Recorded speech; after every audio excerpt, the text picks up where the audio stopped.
আসসালামু আলাইকুম সবাইকে। সবাই কেমন আছেন? আশা করবো ইনশাল্লাহ ভালো আছেন। তো আমি একটা ঝাল ঝাল করে মাছ ভাজার রেসিপি নিয়ে আসলাম।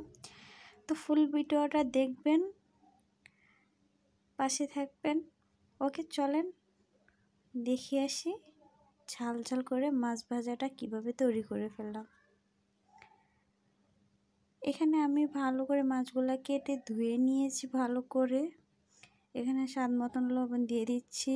এখানে এখন মরিচের ফাঁকি দিয়ে নেব বেশি করে, যেহেতু আমি ঝাল ঝাল করে মাছ ভাজাটা করব, তাই আমি বেশি করে 3 চামচের মতন আমি মরিচের ফাঁকি দিয়ে নিয়েছি। এখানে হলুদ দিয়ে নিয়েছি। এটাকে এখন ভালো করে মাখিয়ে নেব। এটাকে ভালো করে মাখাবো। অনেক সুন্দর করে মাছগুলোকে আমি মাখিয়ে নিয়েছি। দেখতে পাচ্ছি অনেক সুন্দর করে বেশি করে মশলা দিয়ে আমি ভালো করে এটাকে মেখে আমি কিছুক্ষণ রেখে দিয়েছিলাম।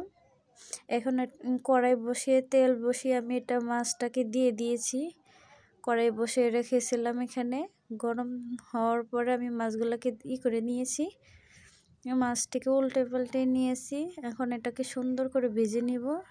এই যে দেখতে পারতেছো মাছ ভাজাটা কিন্তু অসাধারণ হয়েছিল। আমার তো মন চেয়েছিল যে আমি সবগুলাই খেয়ে ফেলবো, কিন্তু সবগুলো খেলে তো হবে না।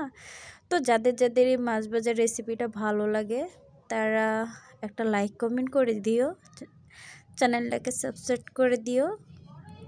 ওকে, দেখতেই পাচ্ছ অনেক সুন্দর হয়েছিল মাছ ভাজাটা। আর সাথে আমি একটু বেরেস্তা পেস্ট করে নিয়েছিলাম।